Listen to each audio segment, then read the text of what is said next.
Hello friends, welcome back to the video series on permutations and combinations. In the previous video already we have some basic conception on the permutation and combination. In this video we would discuss on the fundamental principles of counting. Now there are practically two types of counting principles, the multiplication principle and the addition principle. In this video, we would discuss on the multiplication principle. Now, what is the multiplication principle? Now, when the term multiplication is connected, that means the product operator is connected with the type of principle or the operations. And this is also known as the fundamental principle of association. If an event can occur in m different ways, and if for each occurrence of first event can occur in n different ways, then the two events in succession can occur in m cross n different ways. Let's check it with some examples also. The above principle can be extended to any further finite number of occurrences of events. If an event can occur in m different ways, so that means 1, 2, 3, 4 up to m different ways. A second event can occur independently in n different ways. So 1 is based on the n different ways. That means suppose I am choosing the event number 1. Then the second event is occurring in n different ways. That is the first event. That is the second event.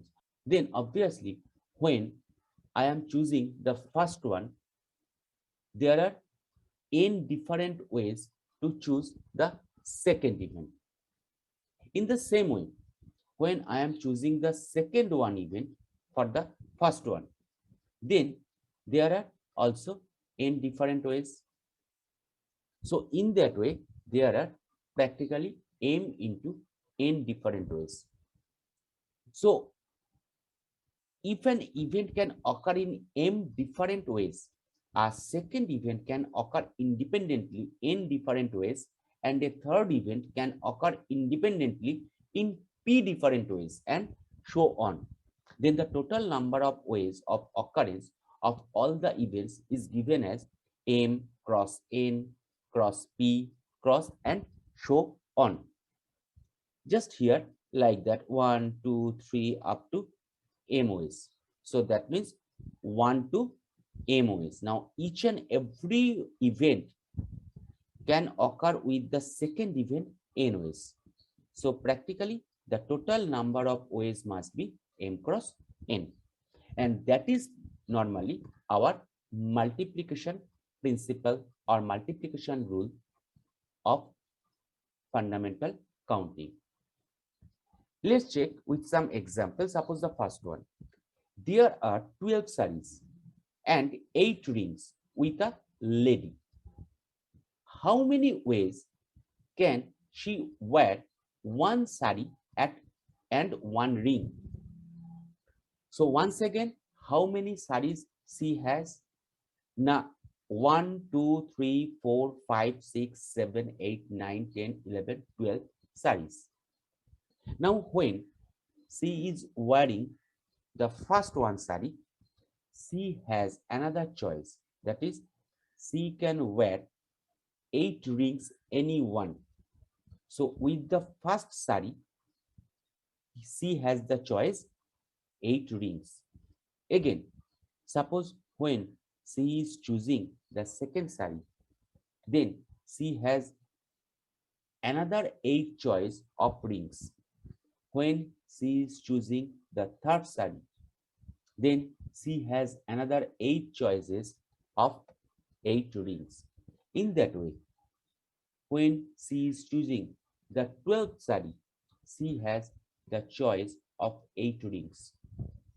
So the total number of ways to wear one sari and one ring, that must be 1 into 8 plus here the second one, that means another 1 into 8, then another one, that means 1 into 8. In that way there are total 12 ways. So 12 into 8, that is the 96 ways. That one gives the multiplication principle. Suppose another example. There are 21 boys and 19 girls in a class. In how many ways can one boy and one girl be represented to the class? So once again, one boy and one girl. The choice is 2. So there are 21 ways to select a boy student. So that means we can choose 1 boy, 2 boy, 3 boy, 3rd boy, 4th boy, 5th boy. That means the 21st boy. So there are 21 ways to select a boy. Same as when we are choosing the first boy, we can choose any one of the 19 girls. So that means like that, the first boy 1, girl 1, boy 1, girl 2. In that way, boy 1, girl 19. Same as when we are choosing the second boy, that means there is the option like boy 2, girl 1, boy 2, girl 2. In the same way, boy 2, girl 19. So that means for each and every boy, there are 19 ways. So for each and every boy, there are 19 ways to select a girl student. So obviously, therefore, by the multiplication principle, the required number of ways must be 21 into 19 or 399 ways. Suppose another question. There are 6 true and false questions. Once again, 6 true and false questions. How many sequences of answers are possible? So suppose for the first question can be answered in 2 ways. So I am choosing the first question. So there are 2 ways, that means true or false. That is the first way.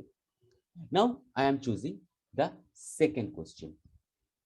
Now when I am choosing the first one question as true, there are another option for the second, that is we can choose the true or false. And when I am choosing the first one question as false, then there are also 2 ways to choose the second. So that means the first one has how many options? 2. And second one has how many options? Practically there are also 2. So that means 1, 2, 3, 4 or 2 cross 2. That means the 4 ways. Now suppose once again I am choosing the third question. So when I am choosing the first one as true, second one as true, then the third one as true or false. Then suppose I am choosing the first one as true, second one as false, and third one as true or false. So how many ways here? 2, then 2, then another one here also true and false, and another one that is for the third question, true or false. So here for the third question, there are also 2 ways. So we can check once again how many ways we can choose the third question. So that one must be the first one. That means T, T, T. The second one must be T, T, F, T, T, F. Then the next one, T, F, T. Then T, F, F. Same as here, that is F, T, T. That one. Suppose another one, F, T, F, F, T, F. Another one, F, F, T, F, F, T. Another one, F, F, F. So how many ways? Now there are total 8 ways. So that can be acceptable. How? The first one has the choice that is 2. The second one question also has the choice 2. Third one also has the choice 2. So the results are practically 2 cross 2 cross 2. Now for the third question, there are 2 ways. Now for first 2 questions, there are 4 ways. Already we had 2 cross 2. So for each of these 4 ways, the third question can be answered in 2 ways. So the complete result for the up to third question, that must be 2 cross 2 cross 2, or that is 4 cross 2 ways. That means 8 ways. In the same manner, we had total how many number of questions? Now there are 6 questions. So 1, 2, 3, 4, 5, 6. So that means 2 cross 2 cross 2 cross 2 cross 2 cross 2. Total 64 ways to give the answers according to true or false. Now the next question. How many numbers between 100 and 1000 can be formed with the digits 0, 2, 3, 4, 5 and 7? That means how many digits are there? Now 1, 2, 3, 4, 5, 6. 6 digits are there. The questions are how many of them are even? How many are odd? Another condition, repetition of digits is not allowed. So that means we have to think about the numbers between 100 and 1000. So we have to think between 101 and 999. So the numbers must be of 3 digits. Now that is ones place, that is 10th place, and that is the 100th place. So if we consider 0 at the 100th place, the numbers would be of 2 digits. So we cannot place 0 in the 100th place because we have to think about the numbers of 3 digits. So the numbers lying between 100 and 1000 consist of 3 digits. The 100th place can be filled with any one of the given digits except 0. Already described why. So we can take either 2 or 3 or 4 or 5 or 7. That means there is the option of 5 digits in the 100th place. Therefore, 100th place can be filled in 5 ways. Now the 10th place. 10th place now can be filled with any one of the remaining 5 digits. Why any one of the remaining 5? Because repetition is not allowed. So 1 digit already has been taken in the 100th place. We can also consider 0 in the 10th place, but total number of digits are 6 and 1 already has been taken in the 100th place. So the remaining 10th place can occupy by the 5 digits, including 0 also. Thus the units place, that means the ones place, can be filled with any one of the remaining 4 digits. Obviously, there are total 6 digits. One has been occupied in the 100th place. Another one has been occupied in the 10th place. So already 2 digits has been occupied in the 100th and 10th place.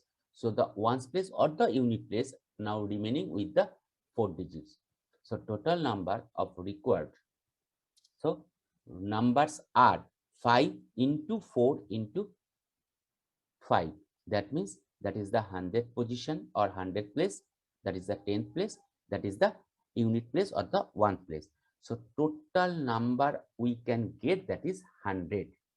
Now for the odd numbers. In the case of odd numbers, that means when we are thinking about the odd numbers. So odd number is possible because there are 2, 0, 2, 3, 4, 5, 7. So when in the unit place 0 is there, that must be an even number. When 2 is there, must be an even number. When 4 is there, there must be an even number. So we cannot place 0, 2, or 4 in the ones place or the unit place. So the remaining digits are 3, 5, and 7. So we can fill the unit place by 3, 5, or 7. So the number of ways to fill the units place is 3. That is the unit place. Now already we have taken one place. Okay, one digit, sorry. Now we are thinking about the 100 place. So when we are already one digit has been occupied in the units place, and 100 also cannot contain the 0. So in the remaining 5 digits, one already has been occupied by one digit in one's place. So there are remaining 4 digits in the 100 place. Same as when in the 10th place. So among the 6 digits, one already has been occupied in the 100 place, and one already has been occupied in the ones place, as the repetition is not allowed. So the remaining 10th place has 4 digits. So already 0 and the digit already filled in the units place. So that the numbers of ways to fill the 100th place are 4. Now the 10th place can be filled in also 4 ways. So by the remaining 4 digits. So the required number of odd numbers, that is in the 1 place, that is 3, in the 10th place, that is 4, in the 100th place, that is 4. So total odd numbers possible among 100 numbers is equal to 48. So the even numbers are possible. That means the required number of events are total numbers, that is 100, minus the odd numbers we get, that is 48 or 52. So that is how we can use the multiplication principle of counting. In the next video, we will discuss on the addition principle of counting.